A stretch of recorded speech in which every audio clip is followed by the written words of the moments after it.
우리 아빠랑 눈이 똑같아요. 타닥타닥 타오르는 장작불 앞에서 군밤을 굽던 19세 민재는 그 말을 듣는 순간 집게를 멈췄습니다. 최고급 세단 뒷좌석 창문을 내리고 8세 꼬마 숙녀가 놀라움과 그리움이 가득한 눈으로 그를 뚫어지게 바라보고 있었어요. 그 눈빛이 너무나 간절해서 외면할 수 없었습니다. 혹시 아빠를 잃은 걸까요? 대학 진학도 포기하고 거리로 나선 민재에게 아빠와 똑같다고 말한 이 아이에게는 어떤 슬픈 사연이 숨겨져 있는 걸까요? 사연 시작 전 구독과 좋아요를 눌러주시고 어디서 듣고 계신지 댓글 남겨주시면 그곳으로 행운이 가득 깃들기를 바라겠습니다. 살을 에이는 한겨울 칼바람이 매섭게 불어오는 밤 19세 민재는 빨갛게 언 손을 비비며 군밤 기계의 손잡이를 돌리고 있었습니다.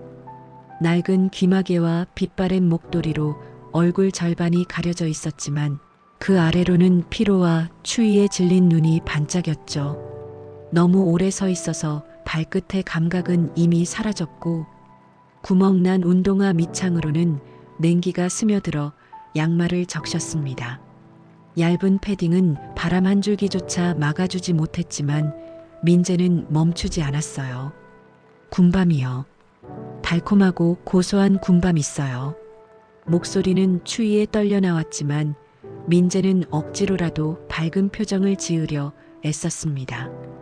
오늘도 장사는 신통치 않았어요. 주머니 속에서 구겨진 종이 한 장이 바스락거렸는데 그건 바로 얼마 전에 받은 명문대학교 합격 통지서였습니다. 꿈에 그리던 학교였지만 당장 빚더미에 앉은 민재에게는 그저 아무런 의미 없는 종이 조각에 불과했죠. 리어카 한쪽에 놓인 낡은 휴대폰이 울렸습니다. 요양병원에서 걸려온 독촉 전화였어요. 네, 알겠습니다. 이번 달 안에는 꼭 입금하겠습니다. 전화를 끊는 민재의 어깨가 축 처졌습니다. 어머니의 병원비가 또 밀렸다는 연락이었죠. 의식불명 상태로 누워 계신 어머니는 지금도 기계에 의존해 힘겹게 생명을 이어가고 계셨습니다. 아버지가 누군지도 모른 채 홀로 민재를 키우시다 쓰러진 어머니는 민재에게 세상 전부나 다름없는 존재였어요. 차가운 바람이 또 한 번 거세게 불어와 리어카 천막을 흔들었습니다. 민재는 떨리는 손으로 군밤을 뒤집으며 혼잣말을 했어요. 엄마 조금만 더 버텨주세요. 제가 꼭 살려드릴게요. 같은 시각 서울 강남의 최고급 펜트하우스에서는 숨막히는 정적이 흐르고 있었습니다. 태성그룹 회장 댁의 화려한 샹들리에 아래 최고급 요리가 가득 차려진 식탁 앞에 8살 지아가 인형처럼 앉아 있었어요. 하지만 아이는 음식에는 눈길조차 주지 않은 채 멍하니 허공만 응시하고 있었습니다. 아가씨, 제발 한마디만이라도 해주세요. 할아버지가 기다리시잖아요. 보모가 눈물을 글썽이며 애원했지만 지아는 입술을 깨물며 고개를 돌려버렸습니다. 핏기 없는 얼굴은 차가운 얼음 조각 같았고 깊은 슬픔에 잠긴 눈동자는 텅 비어 있었죠. 수행비서 김 실장은 룸미러로 뒷좌석의 지아를 살피며 깊은 한숨을 삼켰습니다. 아가씨, 오늘도 많이 힘드셨죠? 드라이브라도 좀 더 할까요? 지아는 대답 없이 차가운 유리창에 이마를 기대고 있었습니다. 3년 전 아빠가 의문의 사고로 세상을 떠난 그날 이후 지아는 세상과의 소통을 거부했습니다. 유명한 소아 정신과 의사들은 심리적 함구 중이라고 진단했지만 그 어떤 치료와 상담도 지아의 굳게 닫힌 입을 열지는 못했죠. 바로 그때였습니다. 신호 대기 중인 차 안으로 창틈을 타고 달콤하고 구수한 냄새가 스며들었어요. 거기 서요. 3년 동안 단 한마디도 하지 않던 지아가 갑자기 입을 열었습니다. 김 실장은 자신의 귀를 의심하며 급브레이크를 밟았죠. 네, 아가씨, 방금 뭐라고 하셨습니까? 저 냄새, 저거 무슨 냄새예요? 지아의 텅 빈 눈동자에 처음으로 생기가 돌기 시작했습니다. 김 실장은 황급히 창문을 내리고 킁킁거려 보았어요. 아, 군밤 냄새인 것 같습니다. 저기 길모퉁이에 군밤 장수가 있네요. 군밤. 지아는 잊고 있었던 기억의 조각을 맞추듯 입안에서 그 단어를 굴려보았습니다. 꿈속에서 희미하게 맡았던 아빠의 코트에서 나던 그 냄새였으니까요. 저거 먹을래요. 지금 당장. 김 실장은 당황한 기색을 감추지 못했습니다. 길거리 음식을 먹였다가 탈이라도 나면 회장님께 불호령이 떨어질 게 뻔했으니까요. 하지만 3년 만에 처음으로 아가씨가 말문을 열고 무언가를 원했습니다. 김 실장은 떨리는 손으로 회장님께 전화를 걸었어요. 회장님, 지아 아가씨가 말씀을 하셨습니다. 길거리 군밤이 드시고 싶다고 하십니다. 수화기 너머로 거친 숨소리가 들려왔습니다. 잠시 후 떨리는 목소리로 허락이 떨어졌죠. 전화를 끄는 김 실장은 벅찬 표정으로 지아에게 말했습니다. 아가씨, 회장님이 사 먹어도 좋다고 하십니다. 제가 얼른 가서 사오겠습니다. 아니요. 내가 갈래요. 내가 직접 가서 볼래요. 지아는 평소의 무기력한 모습은 온데간데 없이 고집을 부렸습니다. 김 실장은 어쩔 수 없다는 듯 차 문을 열어주며 지아와 함께 차가운 밤 공기 속으로 발을 내디뎠습니다. 칼바람이 휘몰아치는 거리였지만 군밤 리어카 앞만큼은 타닥타닥 장작 타는 소리와 함께 훈훈한 온기가 감돌고 있었습니다. 민재는 잘 익은 군밤을 노란 봉투에 담으며 하얀 입김을 내뿜고 있었죠. 어서 오세요. 각 구워서 아주 따뜻해요. 그때 민재의 눈에 이질적인 손님이 들어왔습니다. 최고급 코트를 입은 창백한 아이와 검은 정장을 입은 남자가 리어카 앞에 섰거든요. 아이의 퀭한 눈과 앙상한 손목이 민재의 마음을 묘하게 아리게 했습니다. 지아는 주머니에서 꼬깃꼬깃한 5만 원짜리 지폐를 꺼내 내밀었습니다. 이거 다 주세요. 작고 갈라진 목소리였지만 분명한 요구였어요. 민재는 잠시 당황한 표정을 지었다가 곧 부드러운 미소를 띠며 말했습니다. 저런 꼬마 손님, 군밤은 한 봉지에 5천 원이야. 이건 너무 큰 돈인데. 민재는 돈을 받지 않고 망설였고 옆에 있던 김 실장이 황급히 지갑을 열었습니다. 죄송합니다. 저희 아가씨가 세상 물정을 잘 몰라서요. 5천 원어치만 주십시오. 김 실장은 정중하게 5천 원을 건넸지만 그 손은 미세하게 떨리고 있었습니다. 민재는 능숙하게 군밤을 담고는 껍질이 깨끗하게 벗겨진 노란 알밤 몇 개를 더 얹어 주었습니다. 이건 오빠가 주는 선물이야. 손 안 다치게 까놓은 거니까 바로 먹으면 돼. 지아는 따뜻한 봉투를 두 손으로 소중히 받아들었습니다. 봉투를 쥔 손끝에서부터 시작된 온기가 차갑게 식어있던 아이의 몸으로 퍼져나갔죠. 지아는 홀린 듯 껍질 벗겨진 알밤 하나를 입에 넣었습니다. 고소한 향과 함께 달콤한 맛이 입안 가득 퍼지는 순간 지아의 머릿속에 잊고 있던 장면 하나가 스쳐 지나갔습니다.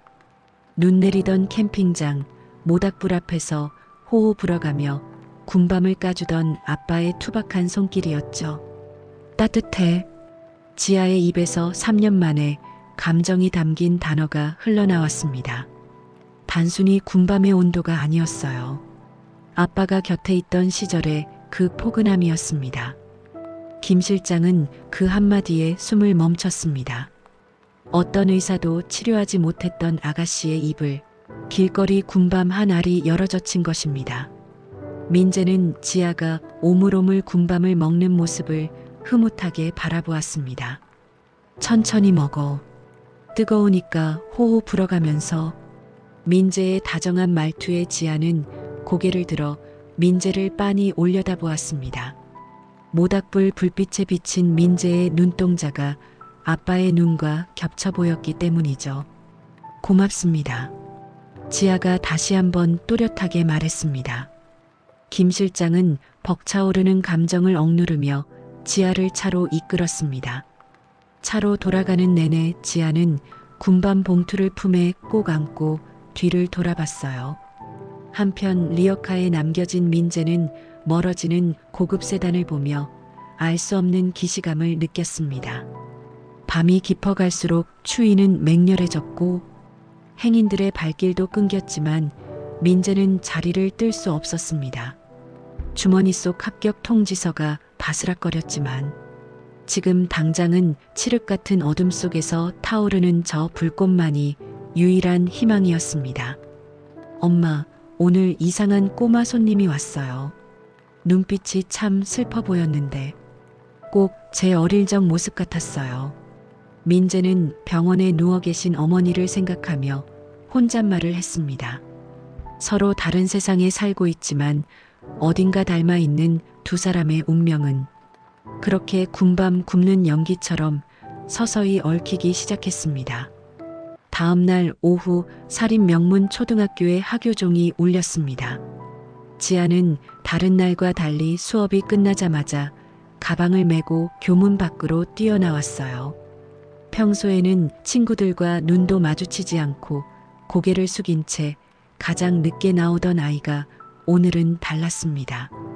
아가씨, 오늘은 뛰어나오셨네요. 기분이 좋아 보이십니다. 김 실장이 차 문을 열어주며 놀란 목소리로 인사했습니다. 지아는 차에 오르자마자 급하게 말했어요. 실장 아저씨, 오늘도 군밤 가게 가요. 빨리요. 오빠가 기다려요. 김 실장은 룸미러로 지아를 보며 옅은 미소를 지었습니다. 어제 군밤을 먹고 난 후 지아는 오늘 아침 식탁에서 우유 한 잔을 다 비웠거든요. 회장님도 그 소식을 듣고 눈시울을 붉히셨죠. 네, 알겠습니다. 어제 그 모퉁이로 모시겠습니다.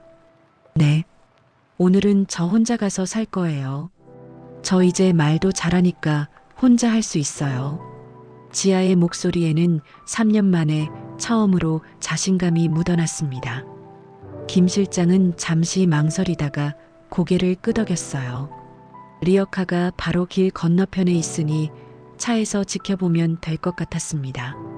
차가 어제와 같은 자리에 멈춰 섰습니다. 그런데 오늘은 날씨가 조금 달랐습니다. 한겨울 추위가 잠시 주춤하고 햇살이 따스하게 내리쬐는 오후였죠. 게다가 뜨거운 장작불 앞에서 계속 군밤을 굽느라 민재는 땀을 흘리고 있었습니다. 지아는 주머니에서 미리 준비한 5,000원짜리 지폐를 꼭 쥐고 차에서 내렸습니다. 김 실장은 창문을 내리고 말했어요. 아가씨, 천천히 다녀오세요. 제가 여기서 보고 있을게요. 네, 다녀올게요. 지아는 씩씩하게 대답하고 횡단보도를 건너기 시작했습니다.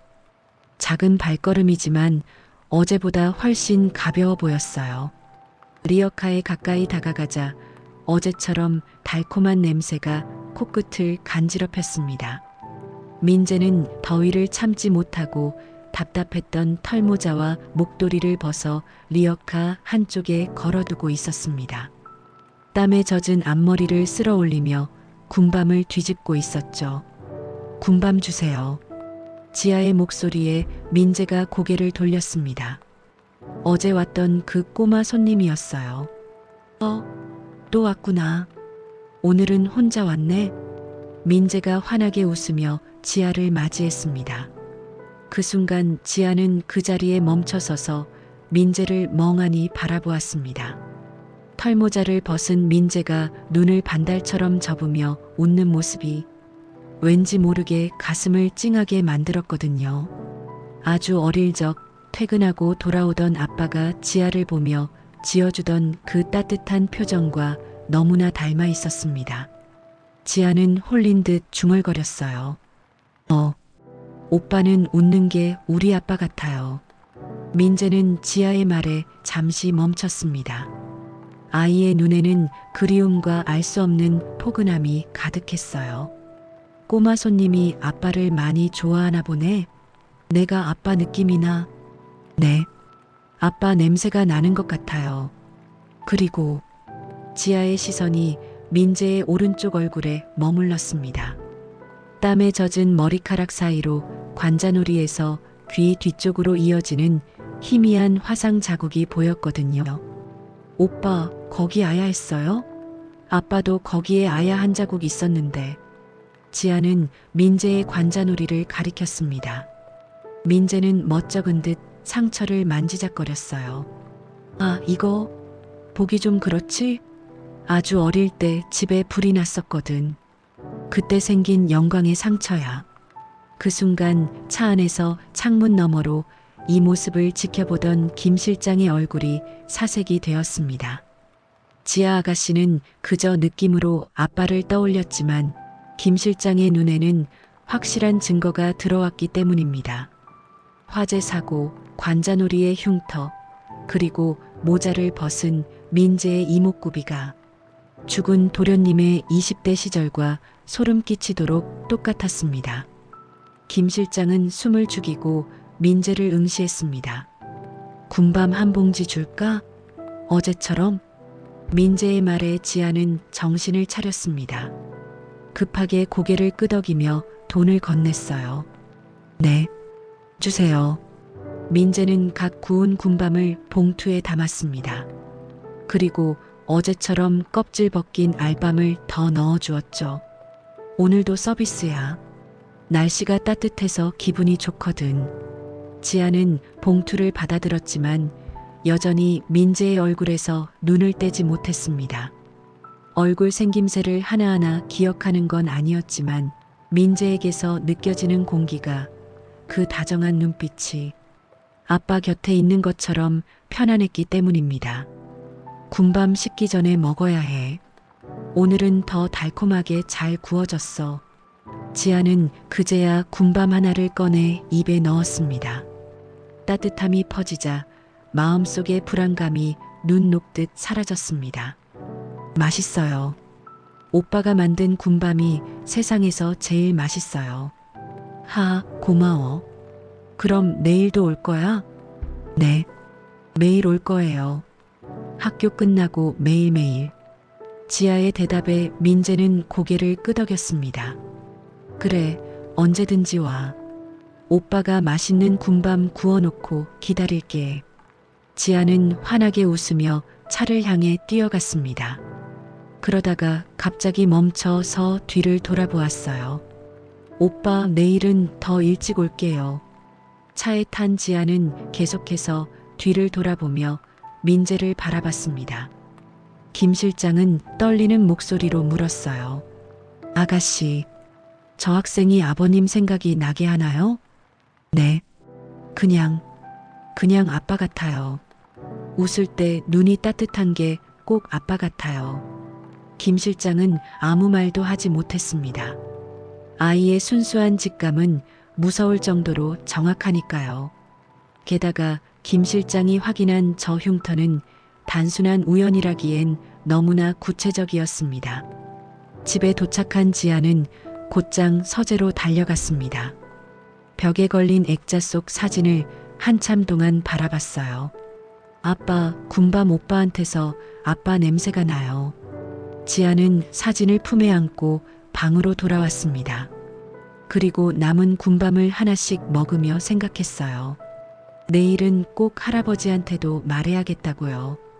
군밤 파는 오빠를 보면 마음이 따뜻해진다고 말이에요. 한편 리어카에 남은 민재는 지아가 주고 간 5,000원짜리 지폐를 정리하며 미소를 지었습니다. 참 특이한 꼬마네. 아빠를 많이 보고 싶어 하나 봐. 민재는 혼잣말을 하며 군밤을 뒤집었습니다. 자신도 아버지 얼굴을 모른 채 자랐기에 그 그리움을 어렴풋이 이해할 수 있었어요. 그날 밤 두 사람 모두 서로를 생각하며 잠자리에 들었습니다. 지아는 아빠를 닮은 분위기의 오빠를 만난 기쁨에, 민재는 순수한 꼬마 손님이 준 따뜻함에 마음이 포근했죠. 아직은 아무도 몰랐지만 이 만남이 태성그룹 전체를 뒤흔들 거대한 파장의 시작이라는 것을, 운명의 수레바퀴가 이제 막 구르기 시작했다는 것을 말입니다. 다음 날 아침, 태성그룹 회장 저택의 거대한 다이닝룸에는 이른 시간부터 팽팽한 긴장감이 감돌고 있었습니다.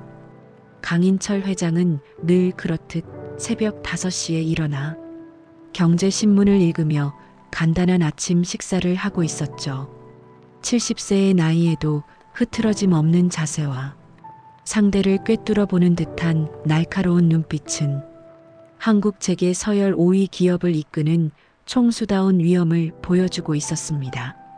하지만 그 넓은 식탁에 홀로 앉아 국을 뜨는 그의 모습에는 왠지 모를 쓸쓸함과 고독이 깊게 배어 있었어요. 회장님, 지아 아가씨가 아침부터 찾으십니다.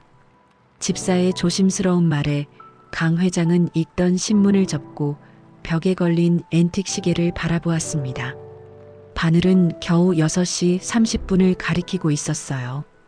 평소 등교 직전까지 침대에서 나오지 않으려 하고 억지로 깨워도 식탁에 앉아 멍하니 있기만 하던 손녀가 이렇게 이른 시간에 할아버지를 찾는 것은 아들 내외가 사고로 세상을 떠난 지 3년 만에 처음 있는 이례적인 일이었습니다. 들여보내. 잠시 후 잠옷 차림의 지아가 다급하게 식당으로 뛰어들어왔습니다.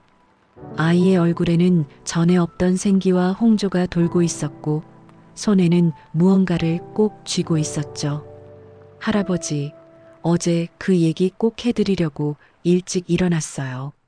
강 회장은 굳어있던 인매를 풀고 부드러운 미소를 지으며 지아를 자신의 바로 옆 의자로 불렀습니다. 우리 지아가 무슨 일로 이렇게 일찍 일어났니? 어제 먹은 그 군밤이 그렇게 맛있더냐? 아니면 배가 고파서 일찍 깬 게냐? 지아는 고개를 세차게 저으며 할아버지의 주름진 손을 자신의 작은 두 손으로 잡았습니다. 아이의 손바닥에서 전해지는 온기에 강 회장의 마음이 순간 뭉클해졌습니다. 아니요. 군밤도 맛있는데요. 그 군밤 파는 오빠 말이에요. 제가 어제 다시 봤는데 정말 이상해요. 지아는 잠시 숨을 고르더니 눈을 반짝이며 진지한 목소리로 말했습니다. 웃는 게 우리 아빠랑 똑같아요. 냄새도 비슷하고요. 그리고 더 중요한 게 있어요. 지아는 자신의 오른쪽 관자놀이에서 귀 뒤쪽으로 이어지는 부분을 고사리 같은 손가락으로 가리켰습니다. 여기에 아빠처럼 아야 한 자국이 있어요. 붉은색인데 울퉁불퉁해요. 오빠는 어릴 때 집에 불이 나서 다쳤대요. 아빠 사진에 있는 거랑 똑같은 자리예요. 강 회장이 국을 뜨려던 손을 허공에 멈췄습니다. 숟가락을 쥔 손등에 푸른 힘줄이 돋아났고 식당 안의 공기가 순식간에 차갑게 가라앉았습니다. 은수저가 부딪히는 소리조차 나지 않는 무거운 침묵이 흘렀습니다. 강 회장의 눈동자가 깊게 가라앉으며 19년 동안 묻어두었던 가문의 비밀을 끄집어냈습니다. 그것은 단순한 흉터가 아니었습니다. 태성가 직계 장손들에게만 드물게 나타나는 붉은색 혈관종, 일명 화염상 모반이었죠. 죽은 아들 민석이 태어났을 때 오른쪽 관자놀이를 덮은 붉은 반점 때문에 강 회장은 크게 낙담했었습니다. 완벽해야 할 후계자의 얼굴에 흠이 있다는 것을 용납할 수 없었기에 강 회장은 아들에게 철저히 교육시켰었죠. 이건 태어날 때부터 있던 점이 아니라 어린 적 별장 화재 사고로 생긴 화상 흉터다. 라고 말입니다. 그것은 집안 사람들만 아는 은밀한 거짓말이었습니다. 그런데 저 거리의 군밤 장수가 똑같은 위치에 붉은 자국을 가지고 있고 그것을 화재 흉터라고 말하고 있다는 것. 이것은 우연의 일치일 수가 없었습니다.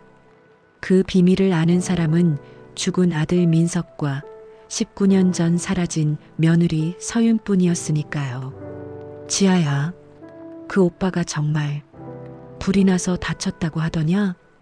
강 회장의 목소리가 억눌린 듯 낮게 깔렸습니다. 네. 엄마가 안고 뛰다가 생긴 영광의 상처라고 했어요. 강 회장은 떨리는 손으로 숟가락을 내려놓았습니다. 심장이 걷잡을 수 없이 뛰기 시작했습니다. 서윤이 그 아이가 아들의 비밀을 지켜주기 위해 아들에게조차 거짓말을 가르친 것이 분명했습니다. 식사는 나중에 하마. 강 회장은 비틀거리는 걸음으로 식탁을 벗어나 서재로 향했습니다. 뒤따라온 김 실장이 문을 닫자마자 강 회장은 책상을 짚으며 거친 숨을 토해냈습니다. 김 실장, 네 회장님, 자네도 들었나? 관자놀이의 붉은 흉터, 그리고 화재 사고라는 거짓말. 김 실장의 얼굴도 사색이 되어 있었습니다. 네, 도련님과 똑같은 부위, 똑같은 변명입니다. 유전적인 모방까지 일치한다면 이것은 99%입니다. 강 회장은 의자에 주저앉으며 서랍 깊숙한 곳에서 낡은 사진 한 장을 꺼냈습니다. 19년 전 아들 민석이 세상 전부를 걸고 사랑했던 첫사랑 서윤의 사진이었습니다. 사진 속 서윤은 환하게 웃고 있었지만 강 회장의 기억 속 그녀는 공포에 질려 떨고 있었습니다. 19년 전 강 회장은 가문의 격을 따지며 임신한 서윤을 반대했습니다. 단순히 돈 봉투를 던지는 수준이 아니었죠. 내 아들의 앞길에 오점이 되는 유전병 따위 물려줄 수 없다며 모욕을 주었고 심지어 사람을 시켜 아이를 지우지 않으면 쥐도 새도 모르게 처리하겠다고 협박했습니다. 서윤이 사라진 것은 돈 때문이 아니었습니다. 뱃속의 아이 그리고 그 아이가 물려받았을지도 모르는 가문이 붉은 반점을 지키기 위해 목숨을 걸고 도망친 것이었습니다. 내가 짐승만도 못한 짓을 했어. 강 회장의 목소리가 회한으로 일그러졌습니다. 자신이 내친 며느리가 낳은 아이가 자신이 씌워준 화상 흉터라는 거짓말을 방패 삼아 저 추운 거리에서 군밤을 팔고 있었습니다. 김 실장, 당장 움직여. 아주 은밀하게. 그 아이의 머리카락 한 올이라도 좋으니 유전자 검사 샘플을 확보해. 강 회장의 눈시울이 붉어졌습니다. 그리고 그 아이 주변에 빚쟁이나 위험한 놈들이 있는지도 확인해. 내 손자가 태성의 핏줄이 거리에서 떨고 있는 걸 더는 볼 수 없다. 창밖으로 차가운 겨울바람이 불어오고 있었습니다. 강 회장은 사진 속 서윤의 얼굴을 어루만지며 중얼거렸습니다. 19년 전에 잔인했던 선택이 이제야 비로소 그를 심판하러 돌아온 것 같았습니다. 하지만 이번에는 피하지 않을 생각이었습니다. 그것이 비록 뼈를 깎는 고통일지라도 핏줄이 보내는 신호를 더 이상 외면할 수는 없었으니까요. 사흘이 지났습니다. 그동안 강 회장은 중요한 회의도 마다하고 매일 오후가 되면 검은 세단을 타고 군밤 리어카 맞은편 골목에 차를 세웠습니다. 차창 너머로 보이는 민재의 일거수일투족을 지켜보기 위해서였죠. 첫날 강 회장은 민재의 얼굴에서 죽은 아들 민석의 이목구비를 찾으려 애썼습니다. 하지만 시간이 지날수록 그의 눈길을 사로잡은 것은 얼굴 생김새가 아니라 그 아이가 보여주는 태도와 품성이었습니다. 어서 오세요. 오늘은 알밤이 아주 실해요. 민재는 칼바람이 부는 거리에서도 웅크리지 않았습니다. 손님들에게 건네는 미소는 비굴하지 않았고 목소리에는 당당함이 배어 있었죠. 가난하지만 구차하지 않은 모습, 그것은 강 회장이 평생 재벌가 사람들에게서나 찾을 수 있다고 믿었던 귀티였습니다. 바로 그때 고급 승용차에서 내린 중년 남자가 리어카로 다가왔습니다. 술에 거나하게 취한 남자는 지갑에서 5만 원권 뭉치를 꺼내 군밤을 사면서 실수로 두툼한 현금 봉투를 바닥에 떨어뜨렸습니다. 남자는 비틀거리며 차로 돌아갔고 봉투는 눈 덮인 바닥에 덩그러니 남겨졌죠. 손님, 잠시만요. 민재가 리어카를 박차고 뛰어나갔습니다. 봉투를 주워든 민재는 막 출발하려던 승용차의 창문을 두드렸습니다. 아저씨, 이거 떨어뜨리셨어요. 창문을 내린 남자는 봉투를 확인하더니 의심스러운 눈초리로 지폐 매수를 세어보았습니다. 그리고는 한 장도 비지 않았음을 확인하고 나서야 퉁명스럽게 대꾸했죠. 그래. 고맙네. 요즘 세상에 웬일이래. 남자는 사례금은커녕 고맙다는 말조차 건성으로 던지고는 엑셀을 밟았습니다. 모멸감을 느낄 법도 한 상황이었지만 민재는 차 뒷공무니에 대고 정중하게 허리를 숙여 인사했습니다. 그리고는 아무 일도 없었다는 듯 다시 리어카로 돌아와 언손을 장작불에 녹였죠. 차 안에서 이 모든 광경을 지켜보던 강 회장의 가슴에 둔탁한 통증이 밀려왔습니다. 저 녀석, 바보 같은 녀석? 강 회장의 입에서 탄식이 흘러나왔습니다. 19년 전 그는 며느리 서윤을 돈만 아는 속물이라고 매도했습니다. 가난한 여자가 재벌가 아들에게 접근한 이유는 오직 돈 때문일 것이라고 확신했으니까요. 하지만 서윤의 피를 이어받은 저 아이는 당장 내일 밥값이 없을지언정 남의 돈에는 눈길조차 주지 않고 있었습니다. 강 회장은 자신이 평생 믿어온 신념이 저 초라한 리어카 앞에서 산산이 부서지는 것을 느꼈습니다. 잠시 후 폐지를 줍는 할머니가 리어카 앞을 지나가다 짐이 쏟아져 곤란을 겪고 있었습니다. 사람들은 혀를 차며 피해갔지만 민재는 주저없이 달려가 박스를 주워 담아주었습니다. 그리고 품 안에서 따뜻한 군밤 봉지 하나를 꺼내 할머니 손에 쥐어주었죠. 할머니, 이거 드시면서 하세요. 오늘 너무 추워요. 아이고, 총각도 장사하느라 힘들 텐데. 고마워서 어쩌나. 할머니가 꼬깃꼬깃한 1,000원짜리를 내밀었지만 민재는 손사래를 치며 할머니의 꽁꽁 언 손을 두 손으로 감싸 녹여주었습니다. 그 따뜻한 눈빛, 상대를 배려하는 섬세한 손길. 그것은 죽은 아들 민석이 생전에 보여주었던 바로 그 다정함이었습니다. 강 회장의 눈시울이 뜨거워졌습니다. 민석아, 내 아들이 맞구나. 나보다 훨씬 낫구나. 강 회장은 손수건을 꺼내 눈가를 훔쳤습니다. 핏줄이라는 생물학적 증거보다 더 확실한 영혼의 증거를 눈앞에서 확인한 것입니다. 저 아이는 그 누구보다 고귀한 성품을 지니고 있었습니다. 자신이 그토록 멸시하고 짓밟았던 며느리가 아이를 얼마나 훌륭하게 키워냈는지 보여주는 살아있는 증거였죠. 회장님, 시간이 늦었습니다. 이제 그만 돌아가시죠. 박 비서가 조심스럽게 말했지만 강 회장은 고개를 저었습니다. 아니야. 조금만 더 보자꾸나. 강 회장은 리어카를 떠날 수가 없었습니다. 19년을 놓쳤는데 단 1분 1초라도 더 눈에 담고 싶었습니다. 그때 민재가 주머니에서 휴대폰을 꺼내 통화하는 모습이 보였습니다. 밝게 웃던 표정이 순식간에 어두워지고 고개를 푹 숙인 채 한참 동안 땅바닥만 바라보더군요. 어깨가 들썩이는 것으로 보아 한숨을 쉬거나 울음을 삼키는 것 같았습니다. 박 비서, 네, 회장님. 저 아이, 지금 무슨 곤란한 일이 있는 게 분명해.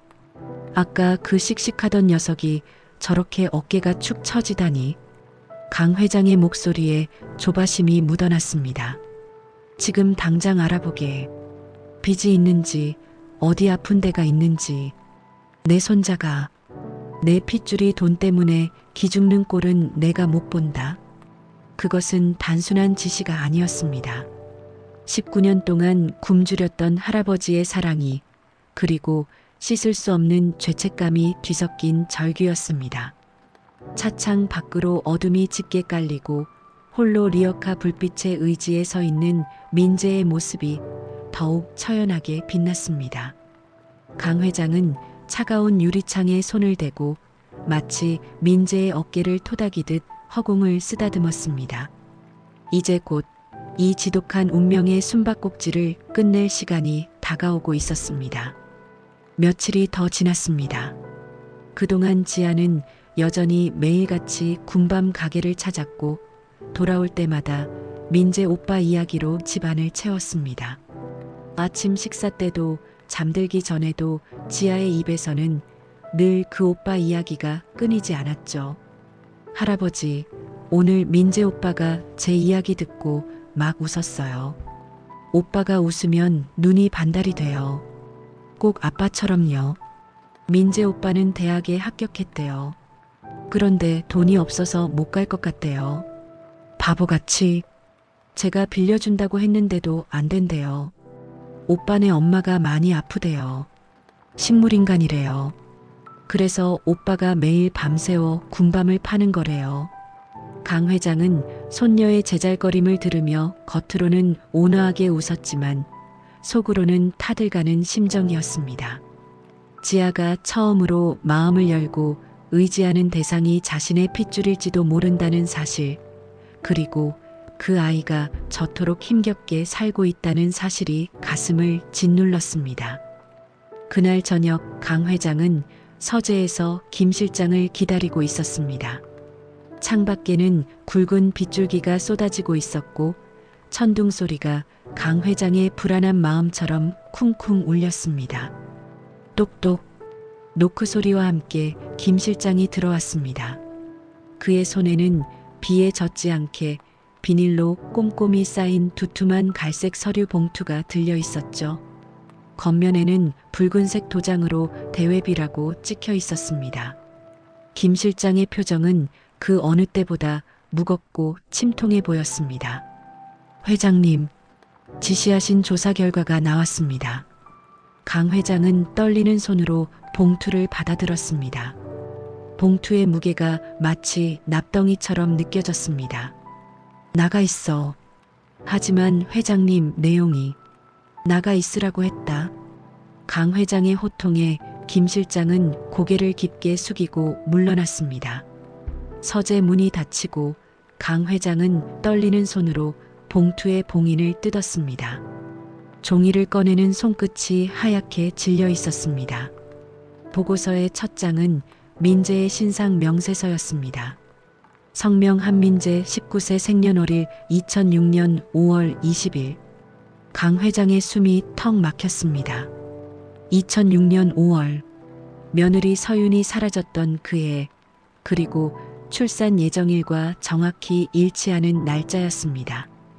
한민재, 서윤의 성을 따른 이름이었습니다. 강 회장은 다음 줄을 읽어 내려갔습니다. 부불명 친자 확인 결과 강민석과 99.999% 일치 모 한서윤 12년 전 사망. 사망? 강 회장의 눈이 커졌습니다. 분명 민재는 엄마가 병원에 있다고 했습니다. 병원비를 벌기 위해 군밤을 판다고 했습니다. 그런데 보고서에는 친모 한서윤이 12년 전에 이미 사망했다고 적혀 있었습니다. 강 회장은 혼란스러운 머리를 부여잡고 다음 장을 넘겼습니다. 그곳에는 경찰 조서, 사본과 함께 민재의 가족관계에 대한 상세한 조사가 적혀 있었습니다. 사건 개요 2013년 2월 서울시 관악구 다가구 주택 화재 사건. 보고서에 따르면 서윤은 민재를 낳고 홀로 키우며 숨어 살던 중 12년 전 겨울밤 집에 발생한 화재로 사망했습니다. 당시 7살이었던 민재를 불길 속에서 안고 뛰어내리다가 서윤은 전신의 뼈가 부러지고 장기가 파열되어 현장에서 즉사했습니다. 그리고 민재의 관자놀이에 있는 그 붉은 흉터, 그것은 화상 자국이 아니었습니다. 태어날 때부터 있던 혈관종이었지만 서윤은 사람들이 아이를 불길하게 볼까봐, 그리고 혹시라도 강 회장 일가가 아이를 찾을까봐 화재 때 생긴 화상이라고 거짓말을 하며 아이를 지켰던 것입니다. 죽는 순간까지 아들의 비밀을 지켜준 어미의 처절한 사랑이었습니다. 그렇다면 지금 병원에 누워있는 어머니는 누구란 말인가? 강 회장은 떨리는 손으로 다음 페이지를 넘겼습니다. 현 보호자 박순자 65세, 당시 옆집 거주, 요양보호사. 보고서 하단에는 박순자에 대한 설명이 덧붙여져 있었습니다. 한서윤 씨가 사망한 후 고아가 된 한민재 군을 거두어 키운 인물. 법적 입양 절차는 밟지 않았으나 지난 12년 동안 친아들처럼 양육함. 3년 전 뺑소니 사고를 당해 현재 뇌사 상태로 요양병원 입원 중. 한민재 군이 대학 진학을 포기하고 군밤 장사와 막노동으로 병원비를 전액 부담하고 있음. 강 회장은 보고서를 떨어뜨렸습니다. 책상 위로 흩어진 종이들 사이로 민재가 군밤을 굽던 모습이 아른거렸습니다. 엄마, 우리 엄마. 민재가 그토록 애틋하게 불렀던 엄마는 자신을 낳아준 친엄마가 아니었습니다. 피 한 방울 섞이지 않았지만 오갈 데 없는 고아를 거두어 굶기지 않고 키워준 은인이자 가슴으로 낳은 진짜 엄마였던 것입니다. 친할아버지인 자신은 며느리를 죽음으로 내몰고 손자의 존재조차 모른 채 호의호식하고 있을 때 생판남인 박순자 씨는 넉넉지 않은 형편에도 민재를 거두어 사랑으로 키웠습니다. 강 회장은 의자에서 무너져 내렸습니다. 가슴 깊은 곳에서 뜨거운 것이 울컥 치밀어 올랐습니다. 내가 무슨 짓을 한 거야? 19년 전 서윤에게 퍼부었던 독설이 비수가 되어 돌아왔습니다. 돈 때문에 내 아들한테 붙었지? 근본 없는 것들은 이래서 안 돼. 그렇게 모욕을 주고 쫓아냈던 서윤은 목숨을 바쳐 태성가의 핏줄을 지켰습니다. 그리고 민재는 그 핏줄이라는 알량한 자존심 대신 자신을 키워준 양모의 병원비를 위해 엄동설안의 거리로 나섰습니다. 돈이라고? 강 회장은 책상을 내리쳤습니다. 서윤도 민재도 그리고 박순자 씨도 돈 따위는 안중에도 없었습니다. 오직 사랑과 희생뿐이었습니다. 돈에 미쳐있던 것은 바로 강 회장 자신이었던 것입니다. 회장님, 밖에서 인기척을 느낀 김 실장이 다시 조심스럽게 들어왔습니다. 강 회장은 바닥에 주저앉은 채 보고서를 가슴에 품고 오열하고 있었습니다. 천하의 강인철 회장이 어린아이처럼 소리내어 울고 있었습니다. 김 실장, 내 손자가, 내 며느리가. 강 회장의 목소리는 갈라지고 끊어졌습니다. 서윤이는 나 때문에 죽었어.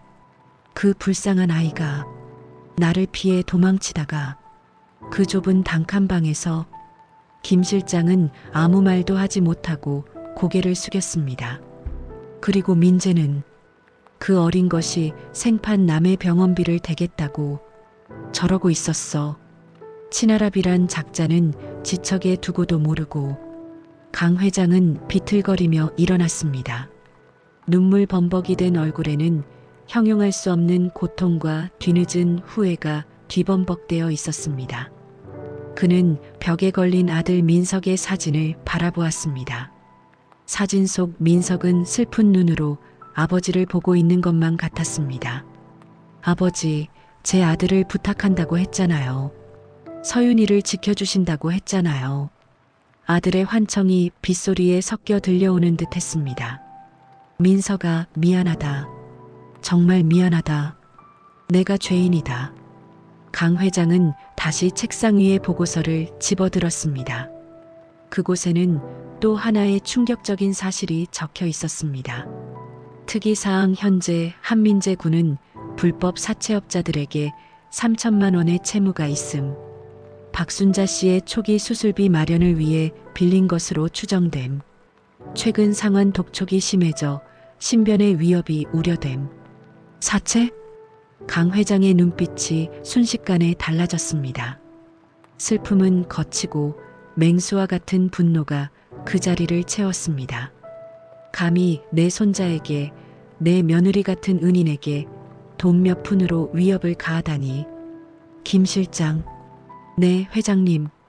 강 회장의 목소리는 지옥에서 돌아온 악기처럼 차갑고 단호했습니다. 법무팀, 경호팀 전원 소집해. 그리고 당장 차 대기시켜. 지금 바로 가시게요? 밖에는 폭우가. 비 따위가 문제야? 내 손자가 위험하다는데. 강 회장은 옷도 갈아입지 않은 채 서재를 나섰습니다. 머릿속에는 오직 하나, 민재를 구해야 한다는 생각뿐이었습니다. 이제 더 이상은 늦지 않을 것입니다.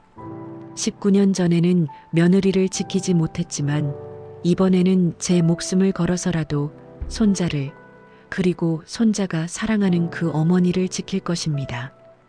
그것이 죄 많은 할아버지가 할 수 있는 유일한 속죄였습니다. 빗줄기는 더욱 거세지고 있었지만 강 회장의 발걸음은 멈추지 않았습니다.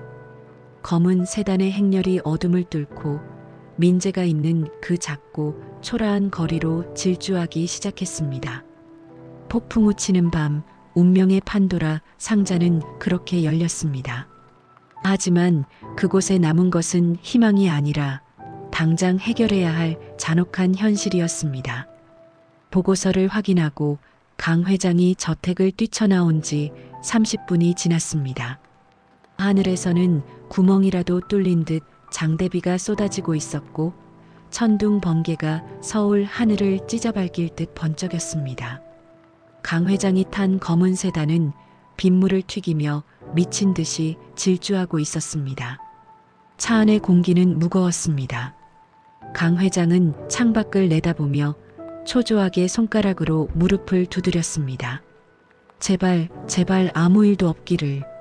19년 전 며느리를 지키지 못했던 그 비겁함이 이번에는 손자를 향한 늦은 후회로 바뀌어 그의 심장을 조여왔습니다. 더 빨리 밟아. 더 빨리. 강 회장의 불호령에 기사는 빗길을 위험천만하게 달렸습니다. 같은 시각 민재의 군밤 리어카 앞은 아수라장이었습니다. 폭우 때문에 손님이 끊겨 일찍 장사를 접으려던 민재 앞에 검은색 승합차 한 대가 멈춰 섰습니다. 차 문이 열리고 험악한 인상의 남자 셋이 내렸습니다. 그들은 우산도 쓰지 않은 채 민재에게 다가왔습니다. 빗물에 젖은 그들의 눈빛은 굶주린 하이에나처럼 번들거렸습니다. 한민재, 돈 갚기로 한 날짜가 지났는데 연락이 없네. 가장 덩치가 큰 남자가 비릿한 웃음을 흘리며 말했습니다. 민재는 본능적으로 허리춤에 찬 전대를 꽉 움켜쥐었습니다. 그 안에는 오늘 번 돈과 내일 어머니 병원에 입금해야 할 돈이 들어 있었으니까요. 죄송합니다. 며칠만 더 시간을 주세요. 어머니 수술비 때문에. 시끄러워. 매번 그놈의 어미 타령. 야, 뒤져. 남자의 신호에 부하들이 민재에게 달려들었습니다. 안 돼요. 이거 병원비예요. 제발요. 민재가 필사적으로 저항했지만 건장한 성인 남성 셋을 당해낼 수는 없었습니다. 한 남자가 민재의 멱살을 잡아 거칠게 밀쳤고 민재는 빗물 고인 바닥에 뒹굴었습니다. 이 새끼가 곱게 말할 때 내놓을 것이지. 남자는 바닥에 쓰러진 민재의 배를 군홧발로 걷어찼습니다. 억하는 소리와 함께 민재가 몸을 웅크렸습니다. 하지만 그 와중에도 민재는 전대를 품 안에 넣고 놓지 않았습니다. 그것은 자신의 목숨보다 소중한 어머니의 생명줄이었으니까요. 이 독한 새끼 봐라. 야, 리어카 박살내. 두목의 지시에 부하 하나가 쇠파이프를 꺼내 들었습니다. 그리고는 민재의 전 재산인 군밤 기계를 향해 휘둘렀습니다. 쾅! 둔탁한 소리와 함께 유리 진열장이 산산조각 났습니다. 안 돼. 민재가 비명을 지르며 기어가 남자의 다리를 붙잡았습니다. 제발, 제발 그것만은 안 돼요. 저거 없으면 저 돈 못 벌어요. 엄마 죽어요. 제발요. 민재는 흙탕물에 얼굴을 쳐박고 남자의 바짓가랑이를 붙잡으며 애원했습니다. 19세 소년의 자존심은 빗물에 씻겨 내려간 지 오래였습니다. 오직 살려달라는, 엄마를 살려야 한다는 처절한 몸부림뿐이었습니다. 하지만 사채업자들에게 자비란 없었습니다. 이거 나, 이 새끼야. 남자는 귀찮다는 듯 민재의 머리를 발로 찼습니다. 민재의 몸이 힘없이 뒤로 밀려나 흙탕물 웅덩이에 처박혔습니다. 잘 구워진 군밤들이 빗물 위로 쏟아져 내렸습니다. 민재가 밤새워 굽고 지아가 맛있다고 해주었던 그 노란 알밤들이 시커먼 구정물 속에 잠겨버렸습니다. 바로 그때였습니다. 골목 입구에서 강렬한 헤드라이트 불빛이 쏟아졌습니다. 강 회장의 차가 미끄러지듯 들어와 현장을 비췄습니다. 차 안에서 이 모든 광경을 목격한 강 회장의 심장이 멈추는 것 같았습니다. 흙탕물 속에 처박힌 채 피를 흘리고 있는 아이, 부서진 리어카 조각을 붙들고 울부짖는 아이. 그 아이는 다름 아닌 자신의 친손자였습니다. 대한민국 재계 서열 5위 태성그룹의 유일한 직계 혈통이 고작 돈 몇 푼 때문에 저런 짐승들에게 유린당하고 있었습니다. 강 회장의 눈앞에 19년 전의 기억이 겹쳐졌습니다. 만삭의 몸으로 비틀거리며 대문을 나서던 며느리 서윤의 뒷모습, 그리고 12년 전 화마 속에서 아이를 안고 뛰어내렸다던 며느리의 마지막 모습. 내가 또 늦은 건가? 내가 또 죽이는 건가? 강 회장의 손이 부들부들 떨렸습니다. 분노와 슬픔, 그리고 형용할 수 없는 자기 혐오가 뒤섞여 가슴을 찢어 놓았습니다.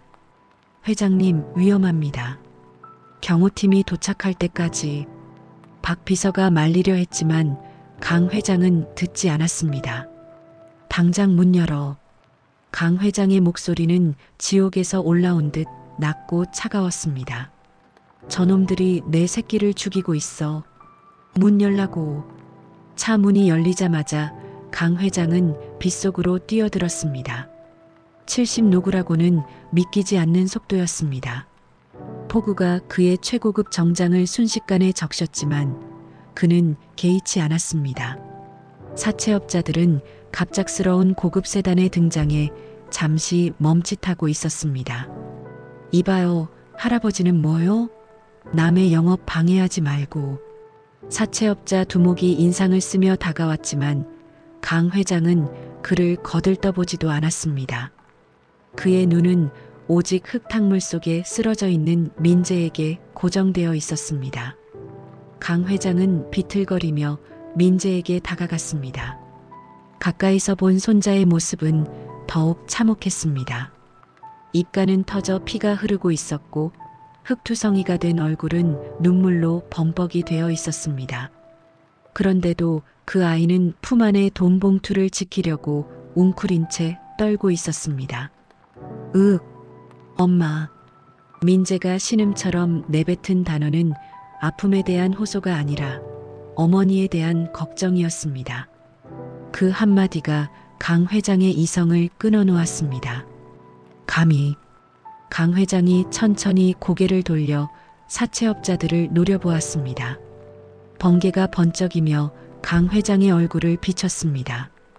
평생 수만 명의 직원을 거느리고 기업을 이끌어온 제왕의 눈빛이었습니다. 살기 등등한 그 눈빛에 덩치 큰 사채업자들도 저도 모르게 뒷걸음질 쳤습니다.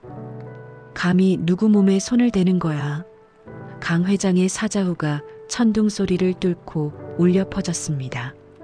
동시에 뒤따라 도착한 경호 차량 세대에서 건장한 경호원 10여 명이 쏟아져 나왔습니다.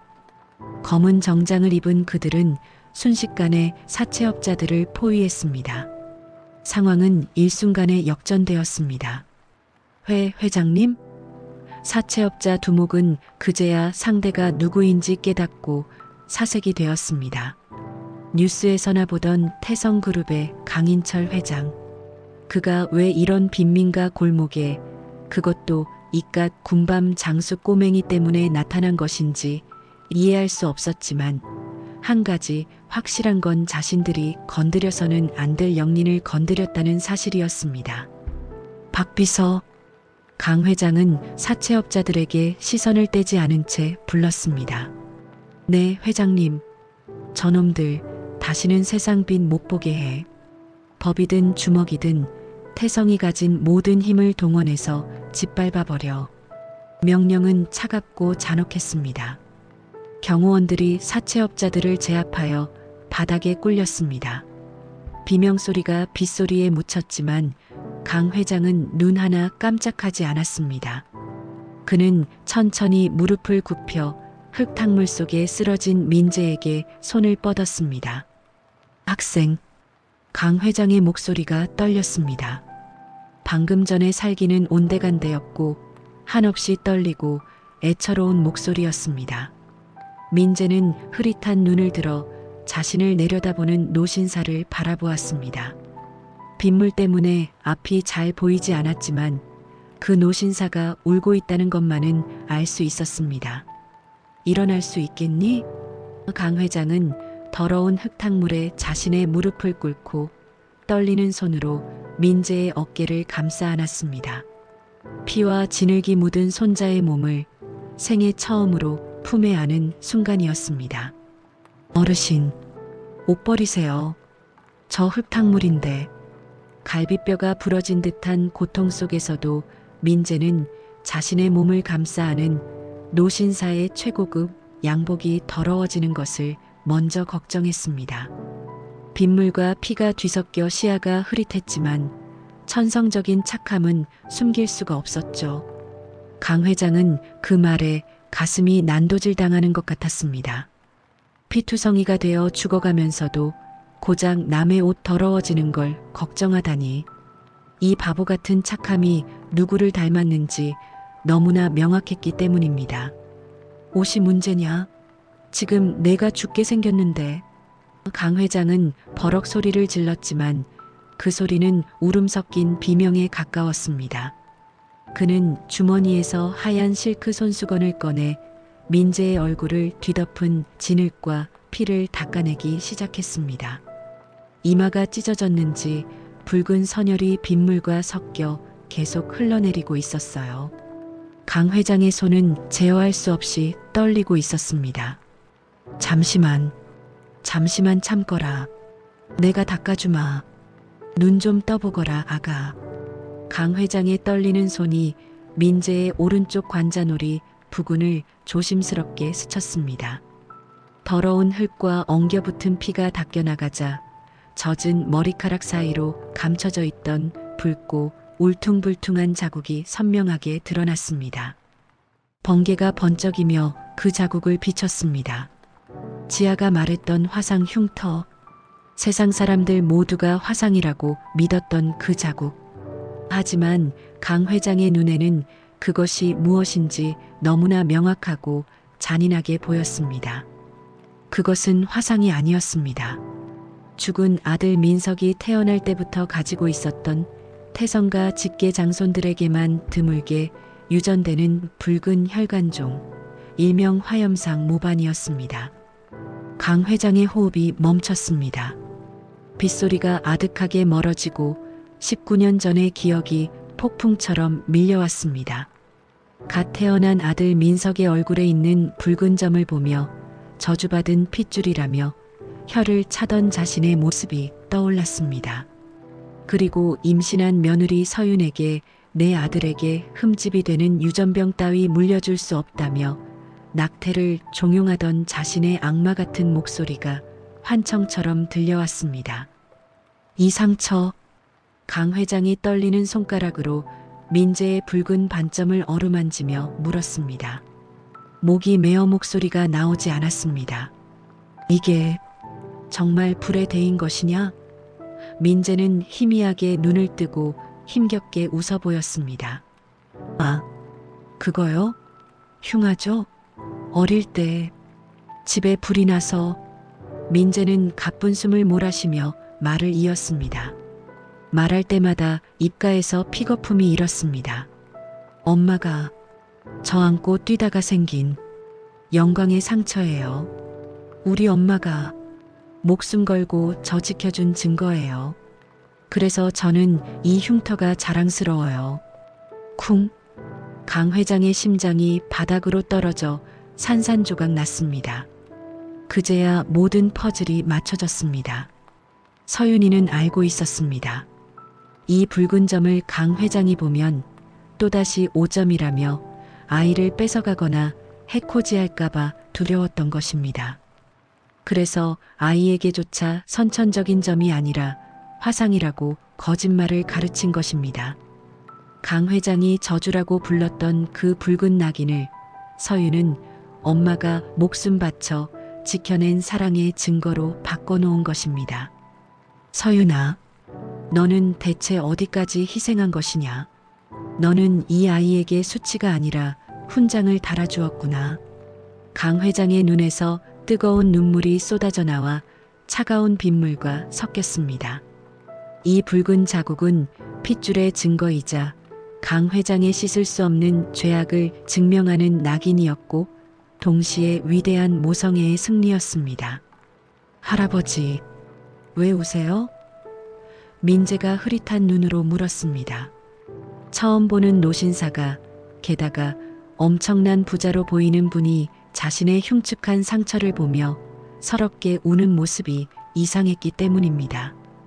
강 회장은 대답 대신 흙탕물 속에 무릎을 완전히 꿇고 민재를 와락 껴안았습니다.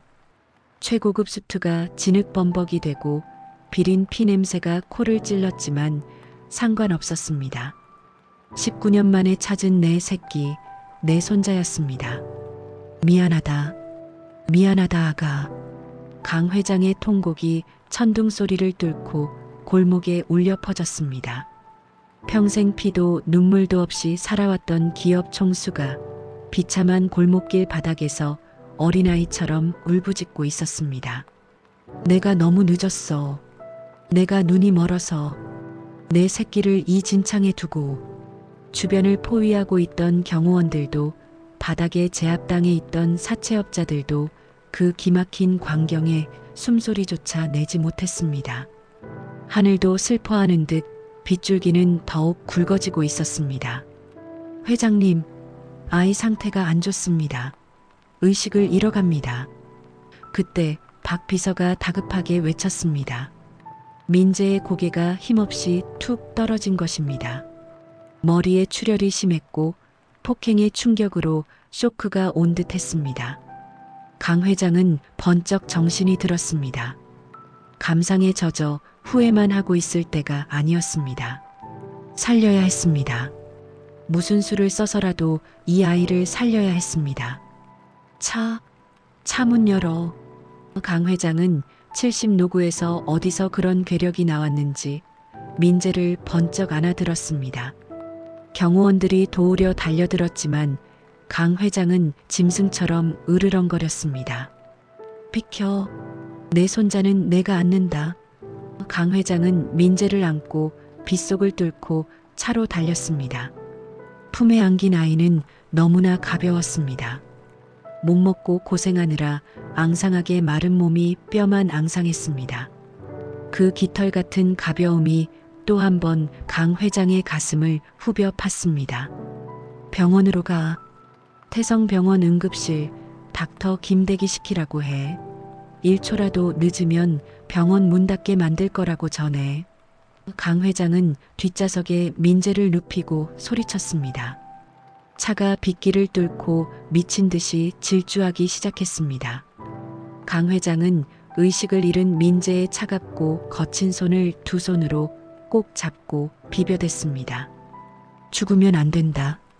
제발 죽지만 마라. 내가 할아비가 다 해줄게. 이제 다 해줄게.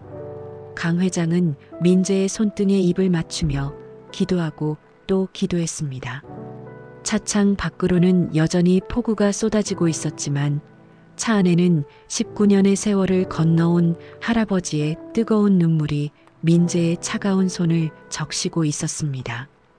운명은 잔혹하게 그들을 갈라놓았었지만 이제 핏줄의 끌림은 그 무엇으로도 끊을 수 없는 단단한 매듭이 되어 다시 이어지고 있었습니다. 태성대학병원 응급실 문이 부서질 듯 열리고 의료진들이 쏟아져 나왔습니다. 대한민국 최고의 병원장이 직접 침대를 밀고 달리는 개원 이래 초유의 사태였습니다.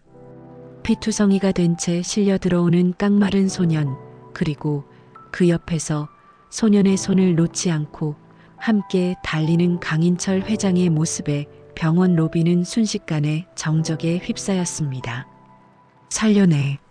내 손자 털끝 하나라도 잘못되면 병원 문 닫을 줄 알아.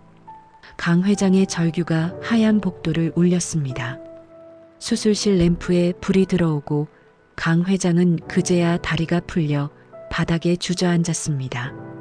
피와 진흙으로 엉망이 된 최고급 수트, 헝클어진 백발.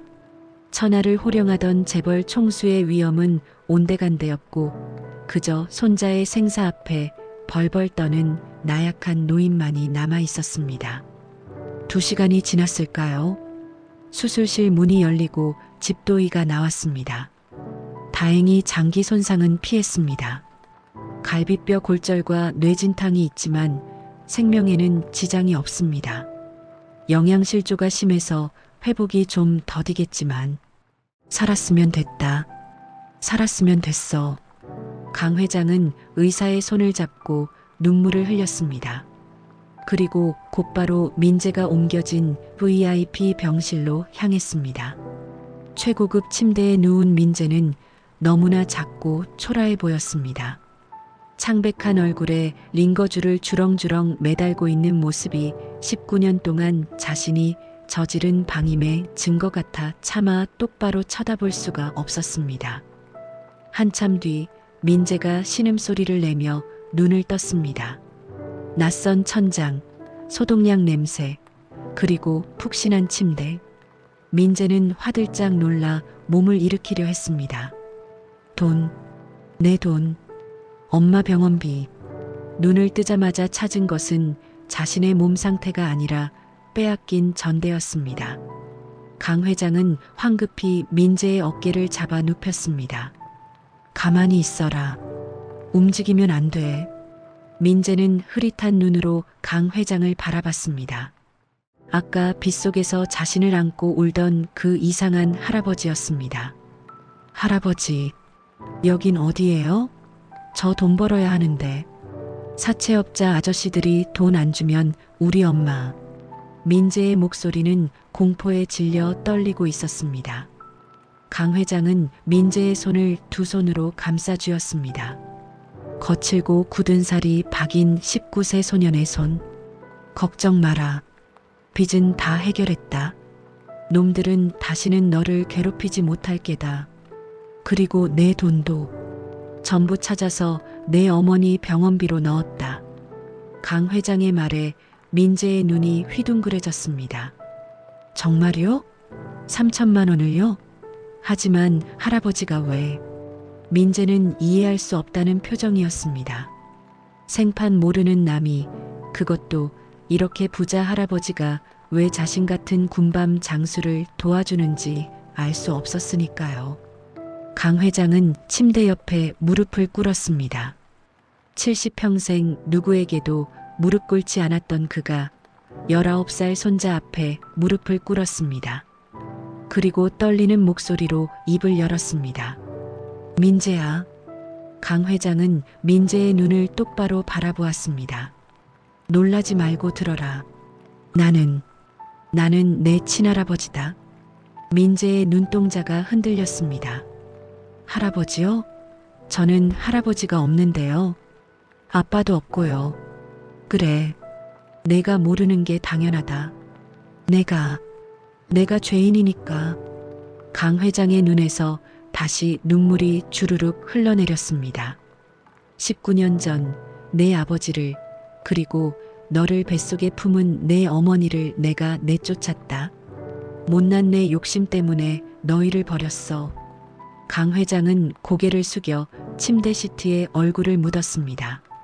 내 관자놀이에 있는 그 붉은 상처, 그건 화상이 아니야. 우리 집안 남자들에게만 생기는 핏줄의 증거란다. 내 어머니가 너를 지키려고 거짓말을 한 거야. 나 같은 놈이 너를 찾지 못하게 하려고. 민재는 멍하니 자신의 관자놀이를 만졌습니다. 화재 사고 때 생긴 영광의 상처라고만 알고 있었던 흉터. 그것이 사실은 자신을 버린 할아버지와 연결된 핏줄의 증거였다니. 혼란스러움에 머리가 지끈거렸습니다. 하지만 민재의 머릿속을 스친 것은 재벌가 손자라는 신분 상승의 기쁨이 아니었습니다.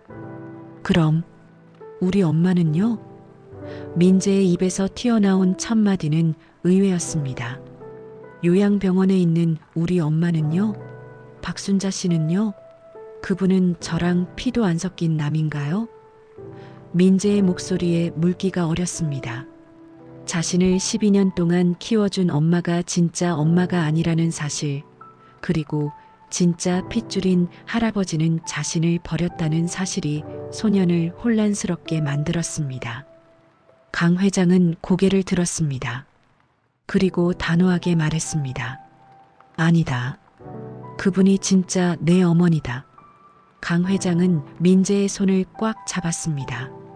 피 한 방울 섞이지 않은 너를 거두어 먹이고 입히고 키워주신 분이다. 나 같은 핏줄보다 1000만 배는 더 귀한 분이야. 내가 그분께 평생 갚아도 모자랄 빚을 졌다. 강 회장은 비서실장을 불렀습니다. 김 실장, 당장 박순자 여사님을 이 병원 VIP 병실로 모셔와. 대한민국 최고의 의료진을 붙여 무슨 수를 써서라도 살려내. 네, 회장님. 이미 앰뷸런스가 출발했습니다. 강 회장은 다시 민재를 바라보았습니다. 민재야, 나를 용서해달라는 말은 하지 않으마. 평생 내 곁에서 속죄하며 살게 해다오. 그리고 내가 목숨 걸고 지키려 했던 내 어머니 박순자 여사님도 내가 책임지고 지키마. 그분이 살아야 너도 살 것 아니냐. 민재의 눈에서 참았던 눈물이 터졌습니다. 친할아버지라는 사실보다 자신을 키워준 엄마를 인정해주고 살려주겠다는 그 말이 가슴을 울렸기 때문입니다. 할아버지, 우리 엄마 좀 살려주세요. 우리 엄마 불쌍한 사람이에요. 민재는 강 회장의 목을 끌어안고 엉엉 울었습니다. 강 회장도 손자를 부둥켜 안고 함께 울었습니다. 차가운 빗속에서 시작된 두 사람의 만남은 따뜻한 병실 안에서 서로의 상처를 보듬으며 진정한 가족으로 거듭나고 있었습니다. 19년 동안 닫혀있던 천륜의 문이 눈물과 참회 속에서 비로소 활짝 열린 것입니다. 민재가 입원한 지 사흘이 지났습니다. 그동안 강 회장은 회사 일도 전폐하고 병실을 지켰습니다.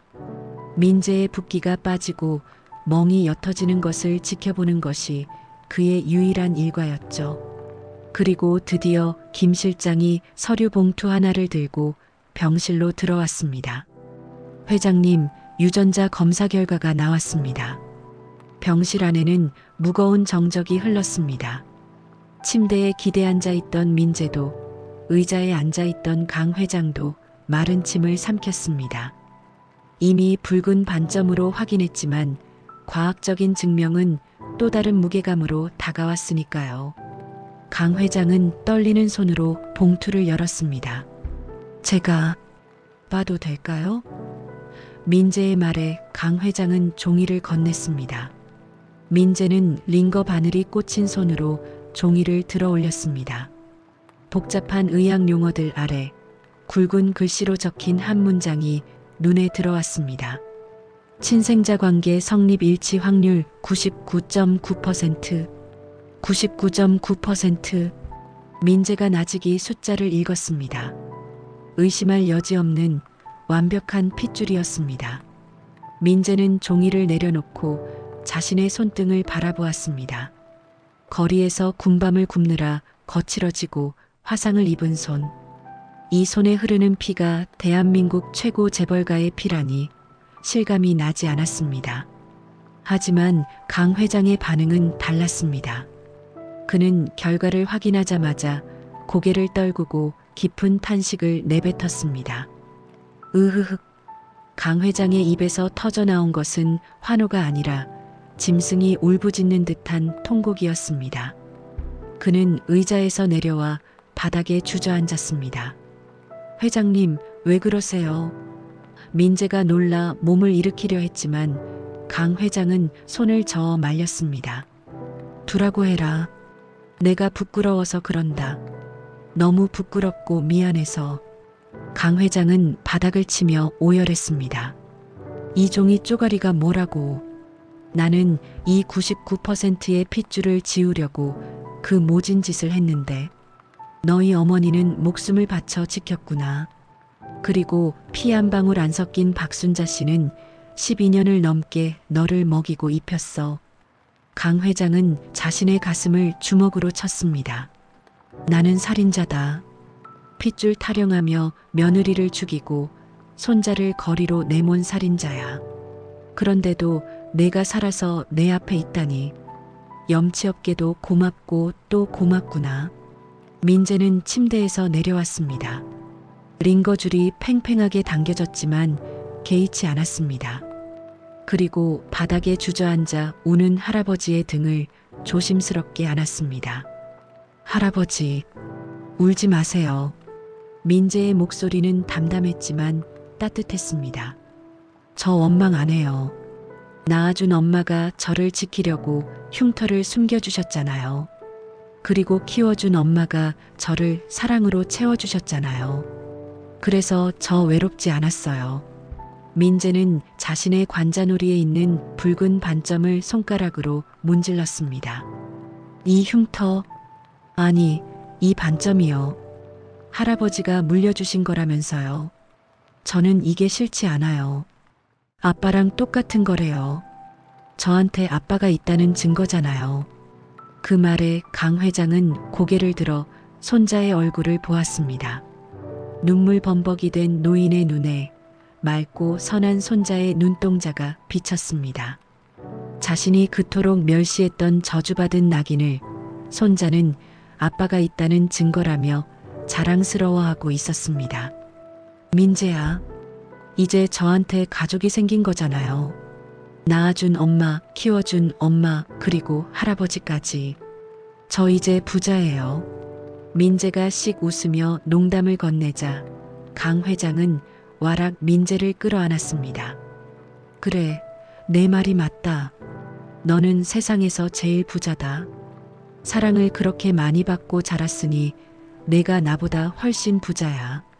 병실 안에는 두 남자의 울음소리가 섞여 들렸습니다.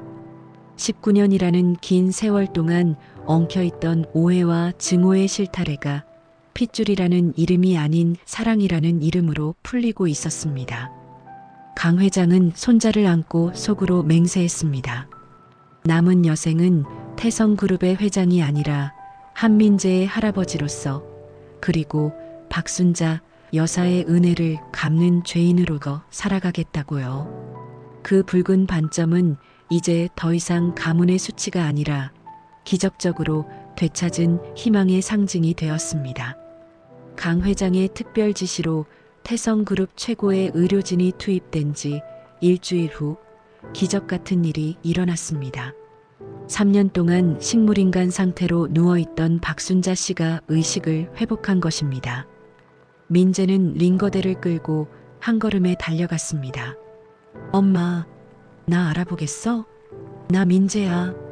산소호흡기를 뗀 순자 씨는 흐릿한 눈으로 민재를 바라보며 앙상한 손을 들어 아들의 뺨을 어루만졌습니다. 내 새끼, 살아있었구나. 엄마가 미안해. 혼자 둬서.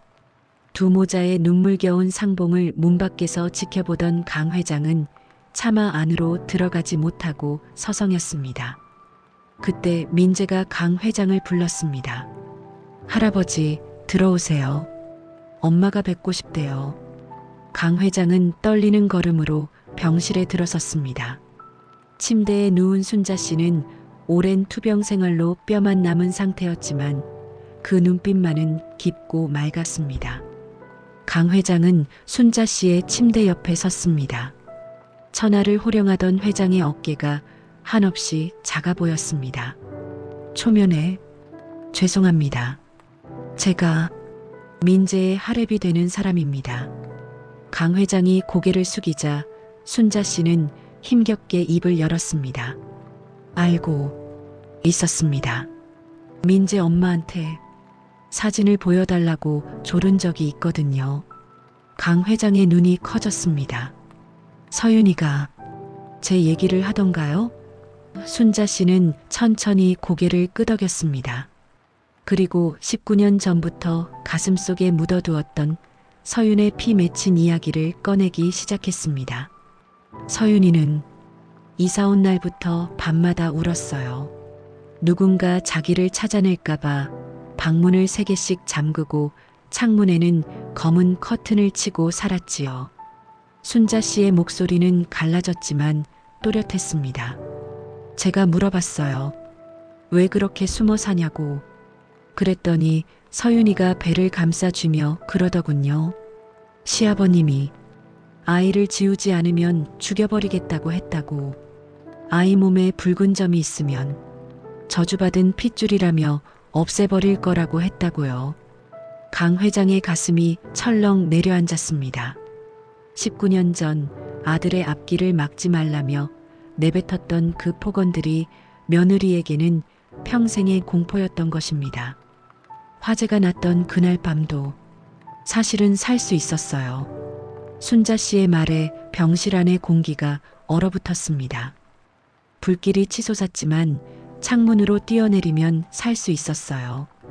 그런데 서윤이는 아이를 안고 방구석으로 숨었어요. 그게 무슨 말씀입니까? 밖으로 나가면 사람들이 볼까 봐요. 아이 관자놀이에 있는 그 붉은 점을 사람들이 보고 당신에게 알릴까 봐. 그게 두려워서 불길 속에서도 아이 얼굴을 옷으로 꽁꽁 싸매고 있었던 거예요. 강 회장은 다리에 힘이 풀려 털썩 주저앉았습니다. 며느리를 죽인 것은 화마가 아니었습니다. 바로 강 회장 자신이 심어놓은 공포였습니다. 아이의 핏줄을 증명하는 그 반점이 들키면 아이가 죽을지도 모른다는 공포가 서윤으로 하여금 탈출 대신 숨는 것을 택하게 만든 것입니다. 서윤이가 마지막 순간에 저에게 아이를 넘겨주며 부탁했어요. 순자 씨의 눈에서 눈물이 주르륵 흘러내렸습니다. 아줌마, 제발 부탁이에요. 이 아이 흉터 화상이라고 해주세요. 불에 데어서 생긴 거라고. 태어날 때부터 있던 점 아니라고. 그렇게 거짓말해 주세요.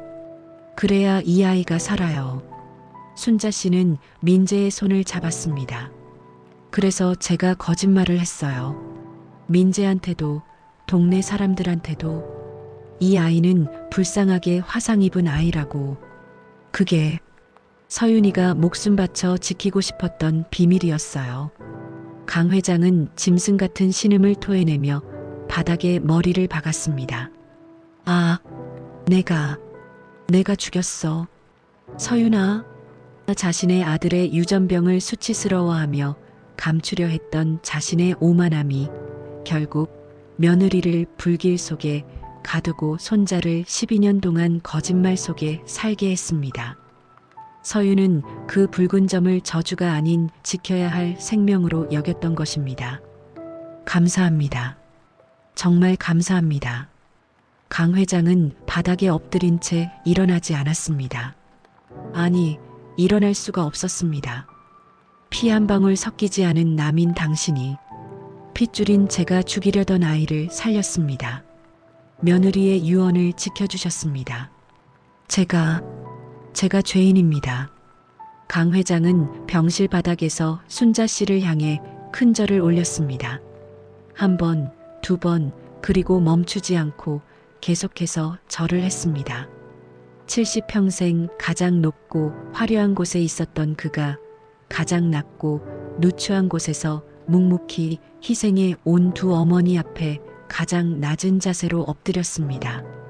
이 은혜에 제 남은 목숨을 다 바쳐서라도 갚겠습니다. 순자 씨, 제발 살아만 주십시오. 민재 곁에 있어 주십시오.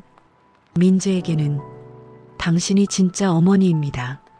순자 씨는 눈물 젖은 눈으로 강 회장을 바라보며 힘겹게 미소 지었습니다. 아니에요. 민재가 있어서 저도 행복했어요. 우리 민재, 잘 부탁드립니다. 그날 밤 강 회장은 집에 돌아가지 않았습니다.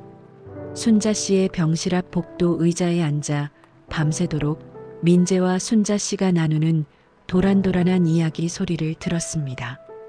그 소리는 강 회장이 평생 쌓아 올린 부와 명예보다 훨씬 더 따뜻하고 아름다운 음악처럼 들렸습니다. 그는 서재에서 가져온 낡은 사진첩을 꺼냈습니다. 아들 민석의 사진, 그리고 서윤의 사진. 민석아, 서윤아, 너희 아들 내가 꼭 지킬게.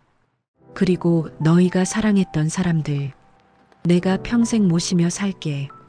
강 회장은 사진 위로 떨어지는 눈물을 닦지 않았습니다. 빗물에 씻겨 드러난 붉은 반점은 더 이상 숨겨야 할 상처가 아니었습니다. 그것은 죽음을 넘어선 사랑의 증거이자 이제 새롭게 시작될 가족의 역사를 알리는 붉은 희망의 신호탄이었습니다. 일주일 후 순자 씨는 강 회장의 지시로 태성대학병원 본관 꼭대기층에 있는 VIP 병실로 옮겨졌습니다. 호텔 스위트룸보다 화려한 병실, 창밖으로 한강이 내려다 보이는 그곳에서 순자 씨는 어리둥절한 표정을 감추지 못했습니다. 민재야, 여기 하루 입원비가 내 1년 연봉보다 비쌀 텐데 내가 이런 호강을 누려도 되는 거냐? 순자 씨가 걱정스럽게 묻자 옆에서 과일을 깎던 강 회장이 손사래를 쳤습니다. 사돈어른, 당치 않습니다. 제 손자를 12년 동안 먹이고 입히신 공에 비하면 이건 쪽방 수준도 안 됩니다. 더 필요한 게 있으시면 언제든 말씀하십시오. 병원장 멱살을 잡아서라도 대령하겠습니다.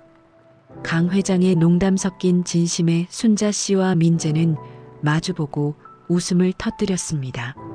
19년 동안 얼어붙어 있던 태성가의 겨울이 끝나고 비로소 훈훈한 봄바람이 불어오는 듯 했습니다. 며칠 뒤 강 회장은 민재를 서재로 불렀습니다. 이제는 낡은 리어카 대신 편안한 소파에 앉은 민재의 얼굴에는 예전의 그늘이 거치고 건강한 혈색이 돌고 있었죠. 민재야, 내게 보여줄 것이 있다.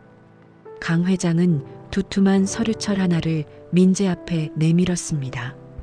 표지에는 재단법인 서순 설립계획안이라고 적혀 있었습니다. 서순, 재단이요? 그래. 내 친어머니인 한서윤의 서자와 내 양어머니인 박순자 여사의 순자를 따서 만든 이름이다. 강 회장은 안경을 고쳤으며 진지한 목소리로 말을 이었습니다. 단순히 돈만 주는 장학재단이 아니다. 19년 전 내 어머니처럼 세상의 편견과 위협 때문에 숨어 살아야 하는 미혼모들과 아이들을 위한 피난처를 만드는 재단이야. 민재의 눈이 커졌습니다. 그들이 안전하게 아이를 낳고 기를 수 있도록 병원비와 집을 제공하고 법적으로 보호해주는 울타리를 만들 생각이다. 다시는 대한민국 땅에서 내 어머니처럼 도망다니며 아이를 낳는 여자가 없게 할 게다. 그게 내가 할 수 있는 유일한 속죄니까. 민재는 서류를 꽉 움켜쥐었습니다. 엄마가 겪었던 고통, 그리고 자신이 겪었던 두려움을 다른 아이들은 겪지 않게 하겠다는 할아버지의 결심이 가슴 벅차게 다가왔습니다. 할아버지, 정말 멋져요. 엄마들도 하늘에서 그리고 여기에서 정말 기뻐하실 거예요. 고맙다. 이 재단은 앞으로 내가 이끌어가야 할 유산이다. 그러니 너도 이제 경영 수업을 받을 준비를. 할아버지, 민재가 강 회장의 말을 끊었습니다. 그리고 주머니에서 꼬깃꼬깃해진 종이 한 장을 꺼냈습니다. 그것은 얼마 전 받았던 명문대 경영학과 합격 통지서였습니다. 민재는 망설임 없이 그 종이를 반으로 찢었습니다. 민재야, 너 지금 뭐 하는 거냐? 강 회장이 놀라 소리쳤지만 민재의 눈빛은 그 어느 때보다 단단했습니다. 저 경영학과 안 갈래요. 회장님 손자로서 회사를 물려받는 거 저한테는 안 어울려요. 그럼 뭘 하겠다는 거냐? 다시 군밤이라도 굽겠다는 거냐? 민재는 고개를 저으며 미소 지었습니다. 사회복지학과로 가겠어요. 가서 공부 제대로 해서 할아버지가 만드신 그 서순 재단제가 현장에서 뛰며 일할게요. 민재는 창밖을 바라보며 말을 이었습니다. 군밤을 구우면서 알았어요. 군밤이 왜 맛있는 줄 아세요? 단단한 껍질이 뜨거운 불을 견뎌내고 속살을 지켜주기 때문이에요. 민재는 자신의 관자놀이에 있는 붉은 흉터를 어루만졌습니다. 우리 엄마가 저한테 그런 껍질이 되어주셨잖아요. 불길 속에서도 저를 지켜주셨잖아요. 그리고 순자 엄마가 저를 12년 동안 품어주셨고요. 민재는 강 회장의 손을 잡았습니다. 이제 제가 그 껍질이 되고 싶어요. 세상의 뜨거운 불길 속에서 고통받는 아이들을 지켜주는 단단하고 따뜻한 껍질이요. 사장님 소리 듣는 것보다 그게 저한테는 더 맞아요. 강 회장은 찢어진 합격 통지서와 손자의 빛나는 눈동자를 번갈아 바라보았습니다. 경영권을 물려주어 자신의 죄책감을 덜어보려 했던 얄팍한 계산이 부끄러워졌습니다. 손자는 이미 할아버지보다 훨씬 더 큰 그릇을 가진 어른으로 성장해 있었습니다. 녀석 참. 강 회장의 눈시울이 붉어졌습니다. 그래, 내 뜻이 정 그렇다면 어쩔 수 없지. 내 아비보다 낫고 나보다 훨씬 낫구나. 강 회장은 손자의 어깨를 두드렸습니다. 가거라. 가서 세상에서 제일 따뜻한 사회복지사가 되어라. 내 뒤에는 태성그룹이 그리고 이 못난 할애비가 버티고 있을 테니 돈 걱정 말고 마음껏 사람들을 구해보거라. 감사합니다. 할아버지. 그해 봄 민재는 명문대 경영학과 입학을 포기하고 사회복지학과에 추가 합격했습니다. 입학식 날 강 회장과 휠체어를 탄 순자 씨가 나란히 참석해 민재의 새로운 시작을 축하했습니다.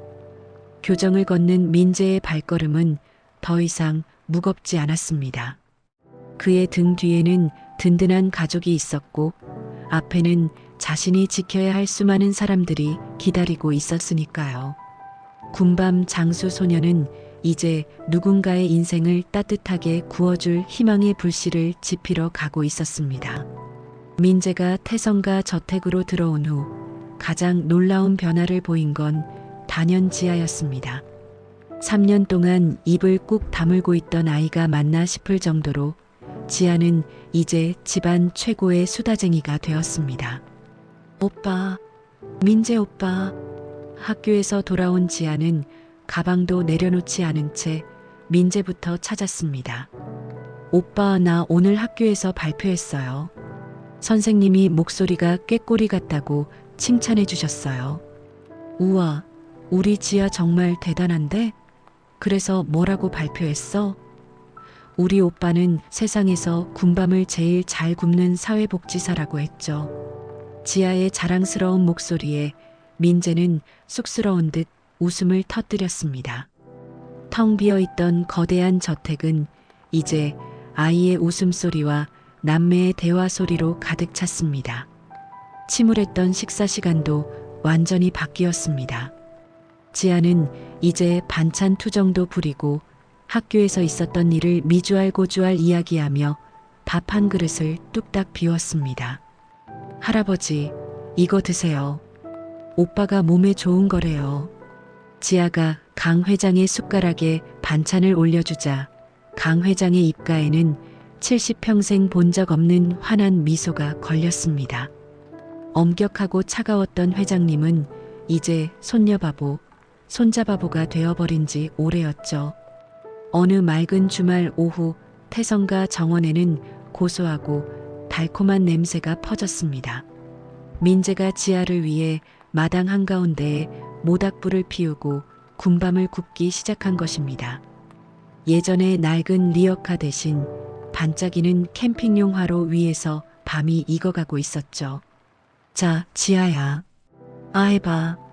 민재가 껍질을 깐 노란 알밤을 호호 불어 지아의 입에 넣어 주었습니다. 맛있다. 역시 오빠가 구워주는 게 제일 맛있어. 지아는 오물오물 군밤을 씹으며 행복해했습니다. 그 모습은 3년 전 아빠와 함께 갔던 캠핑장의 추억과 꼭 닮아 있었습니다. 이제 지아에게 군밤 냄새는 더 이상 그리움이나 슬픔이 아니라 현재 진행형인 행복의 향기였습니다. 민재는 잠시 일손을 멈추고 품에서 작은 액자 2개를 꺼냈습니다. 하나는 낡은 흑백 사진 속 친어머니 서윤의 모습, 또 하나는 건강을 되찾고 웃고 있는 양어머니 순자 씨의 사진이었습니다. 민재는 타오르는 불꽃을 바라보며 마음속으로 말을 건넸습니다. 서윤 엄마, 보고 계세요? 저 이제 숨지 않아요. 엄마가 지켜준 목숨, 이제 세상 밖으로 당당하게 내놓고 살게요. 민재의 손이 자신의 오른쪽 이마로 향했습니다. 늘 털모자로 혹은 긴 앞머리로 가리고 다녔던 그곳. 민재는 땀에 젖은 앞머리를 쓸어넘겨 붉은 반점을 시원하게 드러냈습니다. 그리고 순자 엄마, 저 잘 키워주셔서 감사해요. 엄마가 준 사랑, 이제 제가 세상에 돌려줄게요. 오빠 뭐해? 지아가 다가와 민재의 얼굴을 빤히 들여다보았습니다. 지아의 시선이 민재의 드러난 이마, 그 붉고 울퉁불퉁한 반점에 머물렀습니다. 예전 같으면 황급히 가렸겠지만 민재는 이제 피하지 않고 지아를 마주보며 웃었습니다. 지아는 고사리 같은 손을 뻗어 민재의 반점을 조심스럽게 쓰다듬었습니다. 오빠 이마에 있는 이거, 응? 흉해 보여? 민재가 장난스럽게 묻자 지아는 고개를 도리도리 저었습니다. 아니, 반짝반짝 빛나는 별 같아. 우리 아빠랑 똑같은 별. 그 말에 민재는 가슴이 뭉클해졌습니다. 저주라고 생각했던 낙인이 누군가에게는 별처럼 빛나는 사랑의 표식이 될 수 있다는 걸 어린 동생이 알려준 것입니다. 녀석들, 나만 빼고 맛있는 거 먹기냐? 강 회장이 뒷짐을 지고 허허 웃으며 다가왔습니다. 그는 편안한 니트 차림으로 아이들 곁에 털썩 주저앉았습니다. 할아버지도 드세요. 제가 잘 깐 걸로 골라놨어요. 민재가 군밤을 건네자 강 회장은 그것을 받아들고 한참을 바라보았습니다. 그리고 시선을 돌려 민재의 이마를 보았죠. 훤히 드러난 붉은 반점이 햇살을 받아 붉게 빛나고 있었습니다. 강 회장은 떨리는 손으로 손자의 이마를 어루만졌습니다. 그래, 이제 가리지 말거라. 이렇게 예쁜 것을 왜 가려? 이건 우리 가문의 자랑이다. 강 회장의 눈가가 촉촉해졌습니다. 민서가 보고 있느냐? 내 아들이, 내 딸이 이렇게 예쁘게 컸다. 이제 걱정 말고 편히 쉬거라. 세 사람은 모닥불을 사이에 두고 둘러앉았습니다. 타닥타닥 장작 타는 소리가 19년 전의 비극과 3년 전의 슬픔을 모두 태워버리고 있었습니다. 오빠 나중에 커서 나랑 같이 군밤 가게 할래? 지아 너 꿈이 재벌 회장이 아니라 군밤 장수였어? 응. 나는 오빠 조수할 거야. 돈은 할아버지가 내고. 지아의 엉뚱한 말에 세 사람은 배를 잡고 웃음을 터뜨렸습니다. 저택 담장 너머로 따스한 봄바람이 불어왔습니다. 차가운 거리에서 웅크리고 있던 소년도, 마음의 문을 닫았던 소녀도, 그리고 죄책감에 갇혀있던 노인도 이제는 모두 봄날의 햇살 아래 있었습니다. 붉은 흉터는 더 이상 아픔이 아니었습니다. 그것은 서로를 알아보고 지켜주고 사랑하게 만든 가장 강력하고 아름다운 끈이었습니다. 군밤 한 알이 맺어준 기적 같은 가족의 이야기는 이제부터가 진짜 시작이었습니다. 오늘의 이야기가 당신의 얼어붙은 마음을 녹이는 따뜻한 군밤 한 알이 되었기를 바랍니다. 앞으로도 세상의 차가운 바람을 막아줄 든든한 이야기로 찾아뵐 수 있도록 구독과 좋아요를 눌러주세요. 그리고 민재와 지아, 강 회장의 앞날을 축복하는 댓글도 부탁드립니다. 당신의 삶에도 따뜻한 봄날이 오기를 응원합니다.